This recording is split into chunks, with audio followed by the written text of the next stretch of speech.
Hello everyone and welcome back to another edition of West Ham Fan TV's On The Social Show. This is the show where you lot take control and send in questions for me to answer. Now the last time I'd done one of these shows was all the way back last season when David Moyes got the sack. So it's been a long time since I've done one of these shows. A lot has happened at West Ham since then. We started off the summer, Pellegrini, new director of football, loads of players coming in, some great signings, breaking transfer records, and then bang, the Premier League starts, opening day defeat at Anfield, and since then it's all gone downhill and everything just seems to be getting worse and worse and worse. So, look, I'm going to get started. I'm going to get into these questions. I'm looking forward to these. I haven't seen any of these questions yet, so I'm going to start off with Twitter. So, right, I'm going to start off with @PhilGatwick. That's a long one. After the failure of the past 3 years, we all got excited about the new players and the 100 million investment. Talk of Europe and a cup, we thought. However, given what's happened so far, should we not just be realistic and accept the fact we are a below average team? Look, I think, like many of us, we all got a bit excited.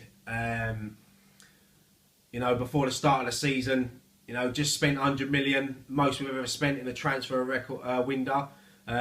Broke our transfer record with obviously Felipe Anderson coming in from Lazio, new manager Pellegrini. Everyone was buzzing around the club. But yeah, since the start of the season, it just hasn't. Something's not clicking. But what we've got to remember, it's only 4 games into the season. A lot can change. You look at the next few fixtures, it doesn't look good. Everton away, then Chelsea at home, then we've got Macclesfield at home in the Cup, then we've got Man United, then Brighton away, then Tottenham at home, Leicester away. So it's difficult. But you never know. We know West Ham, they usually turn up in games where they're not expected to get points, and they get points. So fingers crossed, international breaks come now. Let's just hope that once Pellegrini's back from his well-deserved holiday to Chile, I ain't going to comment on that.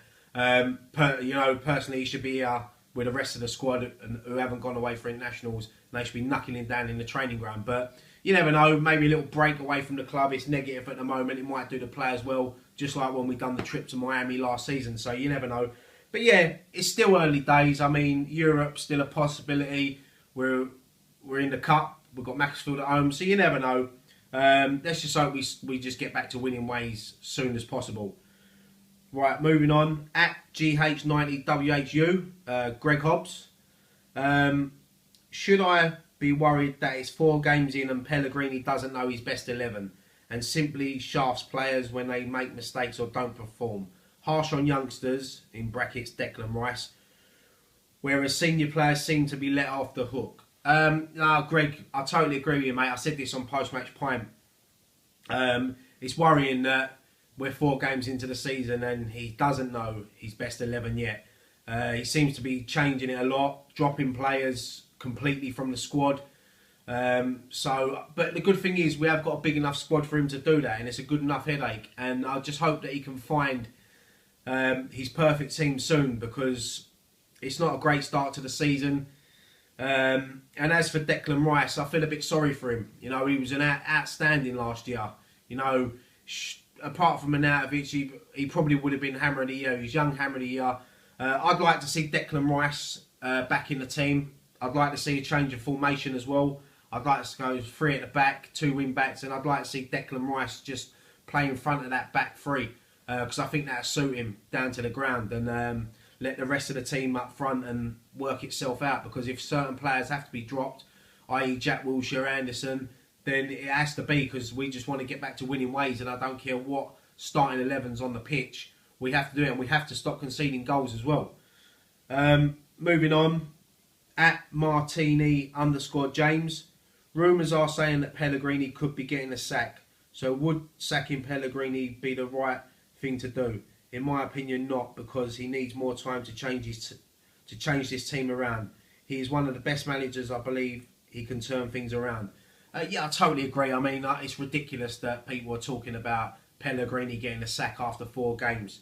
But if he goes another 5 or 6 games, maybe 8 if we haven't won in like 12, you've got to start thinking, because you're getting around Christmas time, not many points on the board.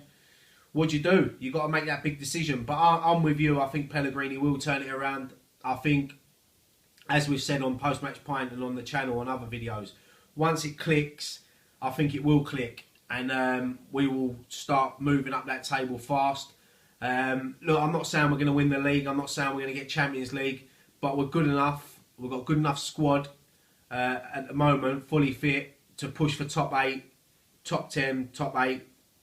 So yeah, I don't think sacking Pellegrini would be the right option at the moment. But as I said, if he don't win games soon, you know, you can't sack a squad of 28 players. So who goes? The manager.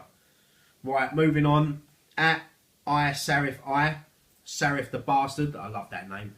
Which player, new or old, has impressed you the most so far this season? I know the season isn't going well, but we have played well most games, just not banging enough balls in the onion net. Yeah, do you know what? One player that's really impressed me so far is Fabianski. I think he's not deserved to be on the losing team in any of the games. He saved us a lot this season from the scorelines being a lot more than what they were, especially Wolves at home, Bournemouth, Arsenal as well. Could have been a cricket score. I know Anfield, he let in 4, but RS dropped once that third goal went in. So, yeah, Issa Diop as well has impressed me. He impressed me against Wimbledon. I thought he played well against Arsenal as well. And I thought he had a great game against Wolves. Another player that don't deserve to be on the losing team. But the thing is, most of these players, a lot of these players have got to start stepping up. Jack Wilshere, Anderson, for me, Balbuena as well. I think he's done okay. I haven't been overly impressed with him. Antonio's another player that really needs to step it up. Creswell come back, so that's his first game, so I'll let him off a little bit, but he needs to impress. And Natovic as well. He started off the season well, but for me, especially against Wolves, I thought he went missing a little bit. Some people might not agree with me on that, but I think he did. I think he was getting frustrated at his own game. And another player as well, Hernandez, needs to step up. These players have all got to step up, but as for players that have impressed me, Fabianski, I'd say. Right, got a couple on Facebook. Leone Burlace. Alright, Ryan, I was wondering your opinion on what you think is lacking in the team right now and what you think of that moronic mayor wanting to up the rent of the London Stadium. I'll start off with the first bit. I think we're lacking a lot of leadership in the team. We've obviously got Mark Noble, who's a leader, but we need more. We need more in the dressing room. Losing James Collins was a big part of that. But we've got senior players to come back. Winston Reid, Andy Carroll. Yeah, we need a lot of leaders on the pitch. I mean, Anatovic was named captain on Saturday in Noble's absence. But, yeah, I don't think he's that sort of leader. I just think, yeah, that's one thing we're lacking. And finishing. You know, we've had chances in all the games we've played this season. Apart from Anfield, I'd say Bournemouth, even Wimbledon in the Cup. You know, we should be finishing them games off early. But, yeah, I mean, as for the second bit about the mayor, Sadiq Khan, I don't really want to give my thoughts on him, to be fair. I'm not a big fan of him. I don't think a lot of people are. But if they want to up the rent, then I suppose that's what we have to do. We have to pay it. But hopefully, fingers crossed, the way things are going with the London Stadium and that, we could own that stadium soon. We could get it for next to nothing, if not nothing. So hopefully that happens, because then we can turn it into a football stadium. Right, Tony Squires. Do you think it's worth playing Masuaku left of the midfield in front of Creswell with Anderson in the centre? The idea being that they are both capable of taking each other's roles. I think that a lot of our issues come from being exposed down the left, and that Masuaku would offer more defensive cover for Cress and allowing Anderson to work.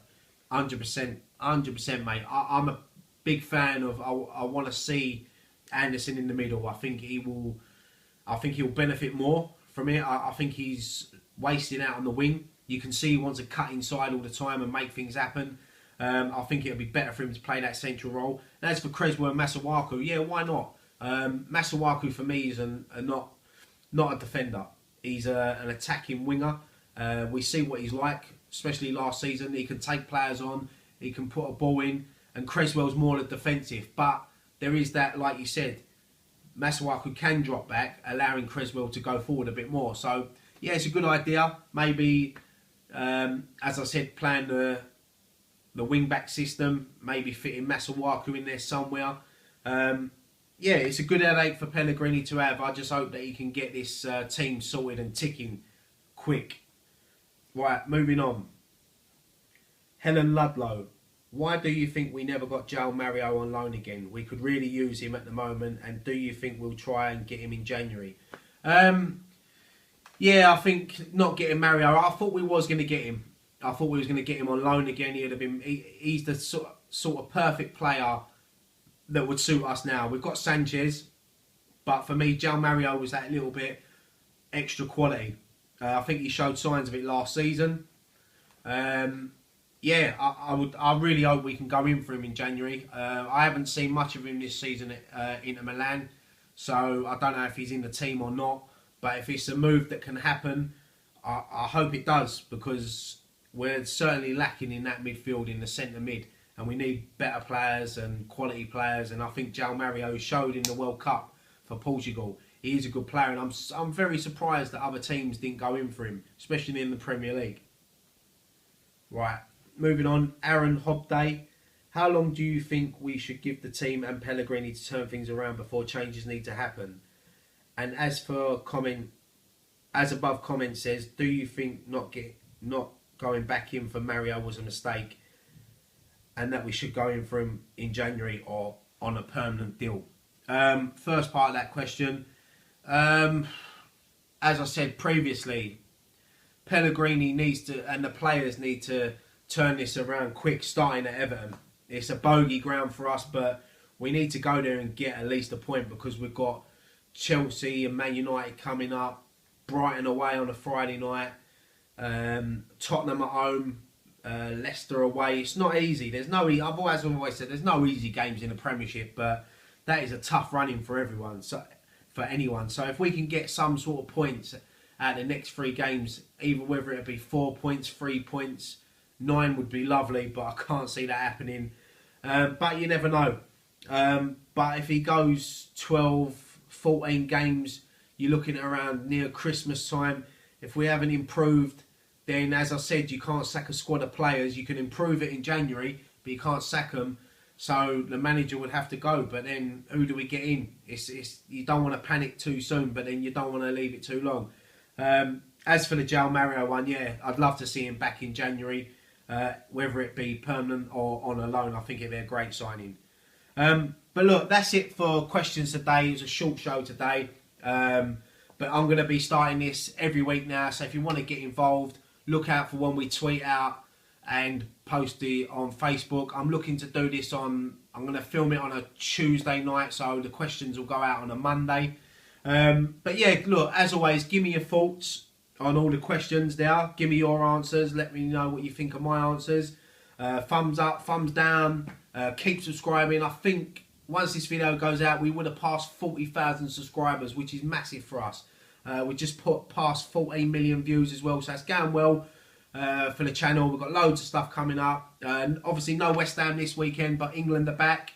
Looking forward to watching England. I think the World Cup was exciting. Got us all fall in love with England against us, so that they can turn up at Wembley and beat Spain. So yeah, look, I'll leave that there. Thank you so much. Thank you so much. Trying to say too much without taking a breath. Thank you so much for watching this edition of West Ham Fan TV's On The Social Show. I'm Ryan Archer.